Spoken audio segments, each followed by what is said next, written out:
Hello and welcome to Asian Insider. I'm Ravi Velloor, and my guest today is Dr. Vivek Lall, the Chief Executive of General Atomics Global Corporation. General Atomics is the American defense company that is best known as the maker of lethal drones such as the Predator, the Reaper, and the Sea Guardian. In this conversation, we are going to discuss where Asia is placed as the weapons of war evolve because of the tremendous shifts we are seeing in defense technology.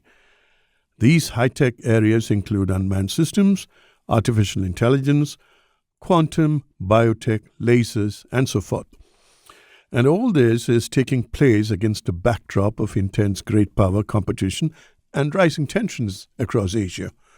So there's a lot to talk about, and welcome to Asian Insider, Dr. Vivek Lall. It's nice to reconnect with you after almost 20 years. It's a pleasure, Ravi. Indeed, great to reconnect. Dr. Lall, there's a saying that scientists study the world as it is, but engineers create a world that's never been. Now, you are an engineer by choice, and that too a mechanical engineer, when most people of your generation were going headlong into computer science and so forth. Now, could you talk to me for a few minutes about the great changes happening in defense technology, the world that's never been but is going to be? Right, Ravi. So I think indeed my bachelor's was in mechanical engineering, and then I went on to do advanced degrees in aerospace engineering.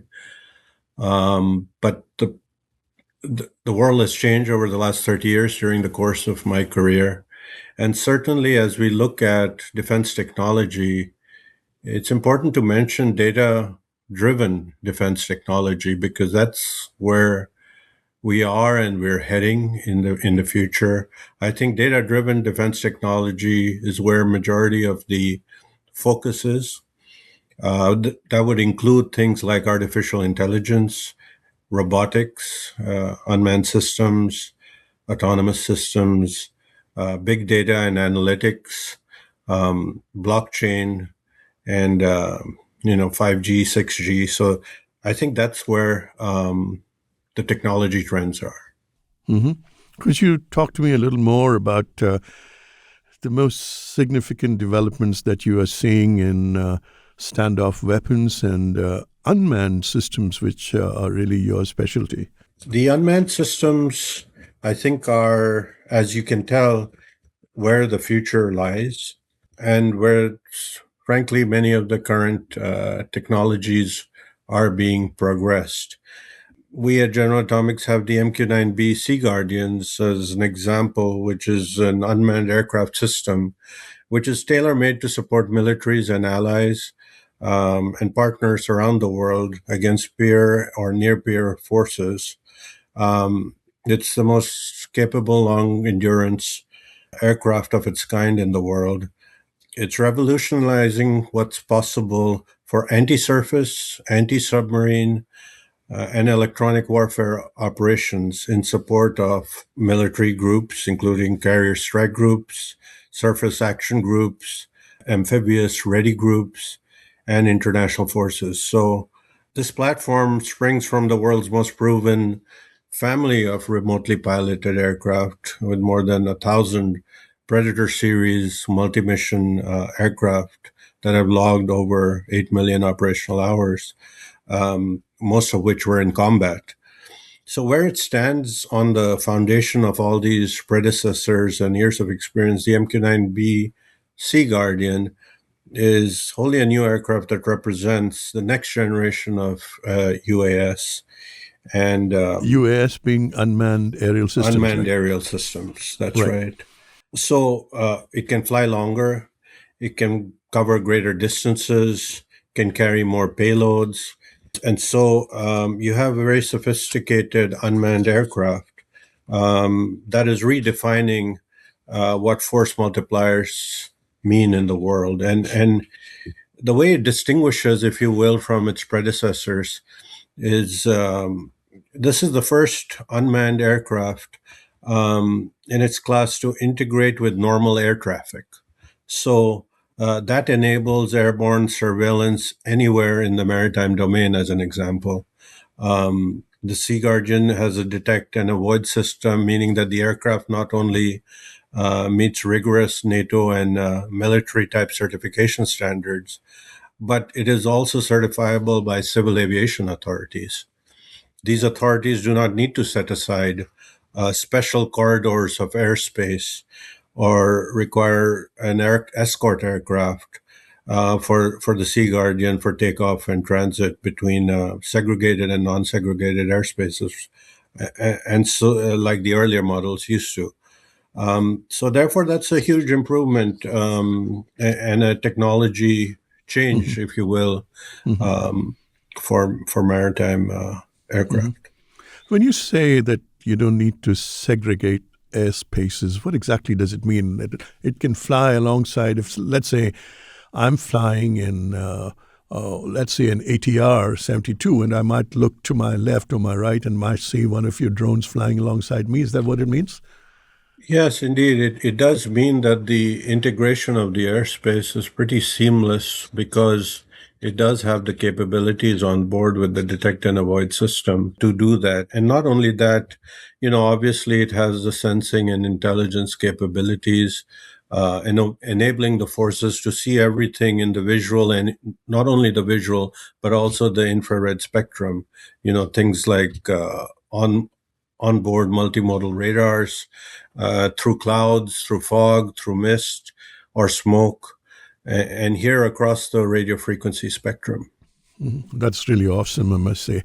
I can't imagine sitting in an aircraft and looking out of the porthole and watching one of your machines fly alongside. That's going to be quite an experience. Now, you mentioned that you're more than 1,000 predators, that have taken wing and 8 million hours in the skies. Which of the Asian countries have got your MQ-9s at the moment? Yeah, so quite a few have adopted. Of course, the MQ-9As and the Bs now. India, for example, leased a couple of aircraft about 5 years ago. Yes, I Since remember then, during the Gulf crisis. I mean, they made quite a difference, isn't it, as a deterrent? I do remember that. absolutely, for Yeah. both maritime and border surveillance, as well as India has then gone ahead with the United States in a government to government purchase of 31 aircraft for the Air Force, for the Navy, as well as the Army. And that's the biggest tri-service acquisition. And then you may have recently saw that India has approved another couple of aircraft for lease. So India is a very large market, and it has long borders, and of course the Indian Ocean region. So that's one Mm-hmm. market in Asia. Mm-hmm. Of course, the Japanese as well have been flying the MQ-9B. Mm-hmm. Um, They've been buying? there's Yes, so the Okay. Japanese have been operating MQ-9B also for some time, and now many other countries in the region are adopting this platform. Hmm. I suppose even if countries do not buy them, it doesn't mean that they do not have MQ-9B, MQ-9 stationed there. So I'm thinking about Taiwan and South Korea. Yes, so the Taiwan has also purchased, and then South Korea. Certainly, you may have seen some announcements in terms of what we are engaging with them on. But certainly, all these countries have seen the great capability that this unmanned aircraft offers, and especially at the operational cost that it offers compared to a manned platform. Is that so? Now, I understand, Vivek, that your early years were in Indonesia, right? Yeah, so I was born in Jakarta, You're and born in because Jakarta. That's wonderful. That makes you an ASEAN cousin, actually, practically. But I don't know what your passport is lately. I suppose it's American passport. I'm a U.S. citizen, You're yes. a U.S. citizen. Now, have any of the ASEAN nations got your drones, or have they asked for them?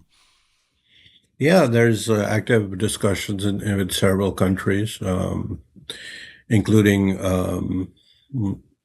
Singapore, Indonesia, Vietnam, so forth. other than the countries we already mentioned. Again, because of the capability, because of the regional dynamics, it provides the kind of unmanned system operational benefits as well as the cost, which compared to a manned aircraft is much lower. Right. I suppose I don't expect to see you showing up in Pyongyang to offer them your drones. Right.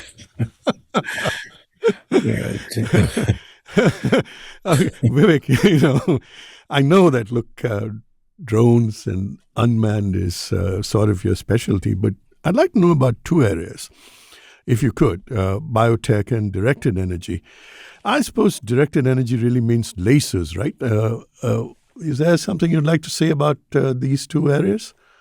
Yes, indeed. So, yeah, high energy laser weapon systems, those basically advanced solid states systems that have proven laser technologies to enable detection and defeat of an expanding range of land, sea, and air targets.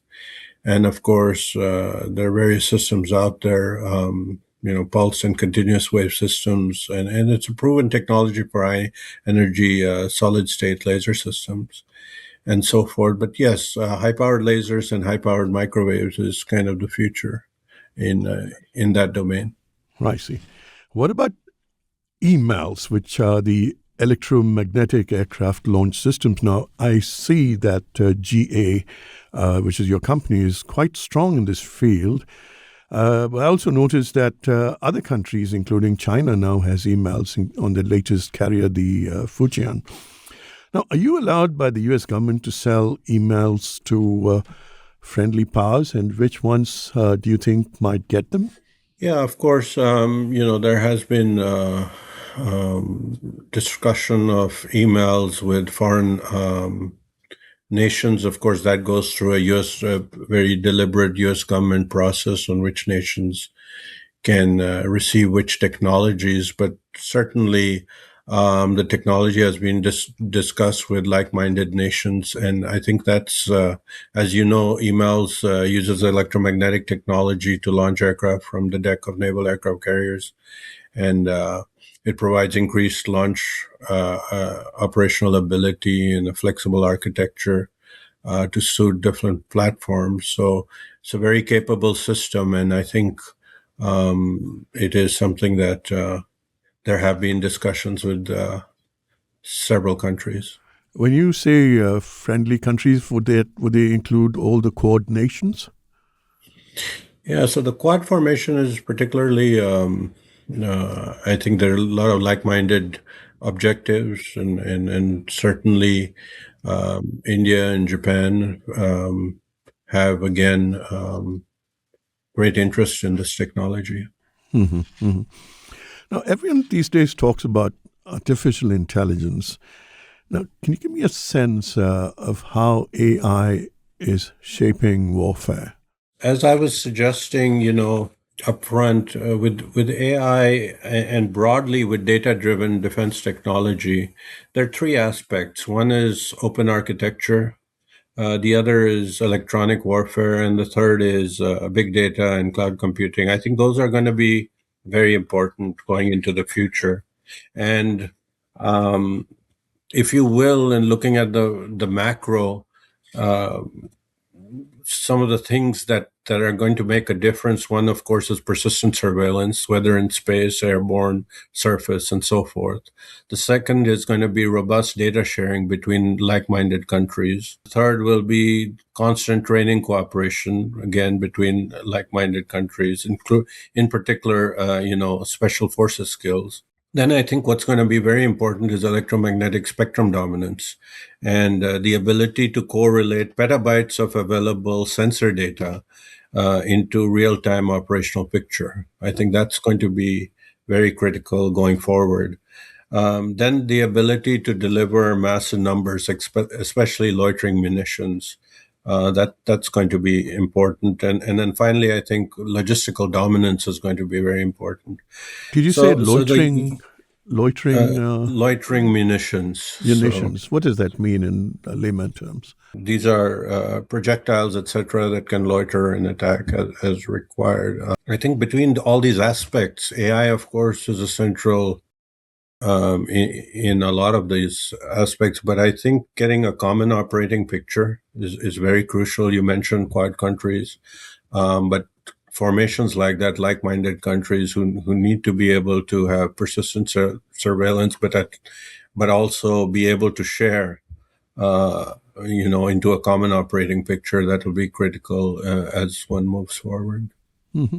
Now, given these research challenges that you outlined, I mean, this is fascinating, out of this world for most of us. Can the U.S. go it alone in research, or do you think you might actually cooperate or collaborate with some Asian countries in these endeavors? And do you welcome collaboration? Yeah, no, I believe no one country has a lock on the best ideas. And I think collaboration in research of development is already happening at different levels, whether they're academic institutions or whether they are companies. And there are a lot of relationships with not only the large, but also the medium, small companies, and especially the startup community, which is tapping into a global talent pool. And so I think workforce development is tied into that. And I think there's a lot of scope for not only basic R&D, but applied R&D being done jointly in areas of defense technology. Yeah. I'm sure you're aware that we in Singapore, we're a major defense partner of the United States. That's What right. does General Atomics do here, and do you have any plans for this country? One of the aspects that I'd like to mention is, the proliferation of submarines, for example, requires more airborne ASW capacity, which is anti-submarine warfare capacity, that traditional manned platforms can provide. But so unmanned ASW must be considered for capacity and cost reasons, of course. And so modern long endurance UAS platforms are achieving levels of airworthiness certification similar to commercial aircraft, as I mentioned, including civil certified collision avoidance systems. So ongoing maritime patrol operations by several countries in the Indian and Pacific Oceans are demonstrating civil air traffic management of long endurance UASs. And so, what are some of the benefits for industry? Let's say, as you mentioned in Singapore, local industry can provide MROs, like maintenance, repair, overhaul facilities, can provide intelligence, surveillance, reconnaissance, data exploitation, as another example, and dissemination. And finally, indigenous local payload integration into the aircraft, indigenously done, and in Singapore. That's another. These are some of the areas I think that one can work with. Is that so? Now, with so much autonomy and unmanned and so forth, are the risks of conflict rising? I think it's a matter of deterrence and deterrence by detection. And so, if you will, the ability to gain ISR capability. What is ISR? Intelligence, surveillance, and reconnaissance. Right. It provides a certain degree of deterrence, and therefore it can be very critical, not only in terms of planning purposes, but also in terms of gathering the essential information like-minded countries need. What about space? I know the U.S. has a space command, and you've been conducting these Shriver war games for a few years now. Now, I was moderating a conference recently, and somebody there said when it comes to space, the U.S. and China are like two large trucks speeding towards each other on an unlit highway. Is that something you worry about? The space, I think, is, of course, there's both on the commercial side and on the defense side, huge possibilities. I think Space technologies have, of course, matured to certain levels in some areas, but I think there's still a lot more to do. I do believe that it's the next frontier. I do believe that space-based applications will continue to rise. I do think that a lot of the technologies that are kind of the building blocks of both on this commercial side of space and the defense side of space lend itself to dual use applications. I think all the things we talked about in terms of AI, quantum computing, quantum sensing, these are all areas I think that will gain more prominence in the space domain as well. And not just for defense purposes, but purposes like astronomy and so forth. I think there's huge potential there. Right. A few minutes ago, you spoke about anti-submarine warfare, and it reminded me I was leaving Manila Airport a couple of years ago, and I saw an Indian P-8I aircraft parked on the tarmac. And I know that you were involved when you were in Boeing in selling P-8I, I think it's called, to Yes. India. And it sort of reminded me of you at that point. But there have been some issues between the U.S. and India lately. Has that in any way affected the defense relationship in any way? Are you seeing any of that, or is it still full steam ahead on the on the defense relationship that's been built over the last maybe 20, 25 years? I think it's a very robust defense relationship. I think it's full You're steam. also in the U.S.-India Business Council, right? Yes, I'm on That's the right. board of the U.S.-India Business Council. That's right. Yeah. Yes, I think it's full steam ahead. I think the relationship is built on very robust foundational agreements that have been signed by both countries. A lot of defense trade has happened. A lot of company-to-company interactions have, and joint production, etc., have happened. So I think it's very robust and will continue. And as I mentioned earlier, India has decided to lease 2 more of our aircraft just last week. So I think it's a When you relation say 2 that more of your aircraft, you're talking about the MQ-9s? MQ-9s, yes. Right. So I think it's a robust relationship that will continue to grow Right. because of the like-minded Yeah. nature of the relationship and industrial cooperation that comes along with that. Right. I'm aware that you have an amateur pilot's license. I suppose you still maintain it.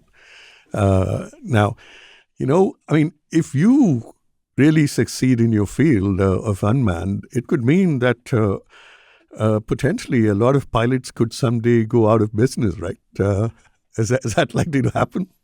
Because, if you look at the history, a lot of defense research ultimately gets translated into the commercial domain as well. Right. Well, these unmanned aircraft or remotely piloted aircraft, you still need pilots. And I think the man in the loop will, as a overall Air Force, will never go away. So it'll be some combination of manned and unmanned. And so, but yes, I think the trend certainly is that there will be more remotely piloted aircraft out there. I must say, it's been wonderful chatting with you. And thank you for coming on Asian Insider, Dr. Vivek Lall. Thank you, Ravi. It's an honor and pleasure to reconnect after many years, and pleasure talking to you. And that's a wrap for Asian Insider. I'm Ravi Velloor. Don't forget to share this podcast with your friends and family. And if you'd like to read my articles, we have links in our podcast show notes below. You can also sign up for our Asian Insider newsletter. Thanks for joining us.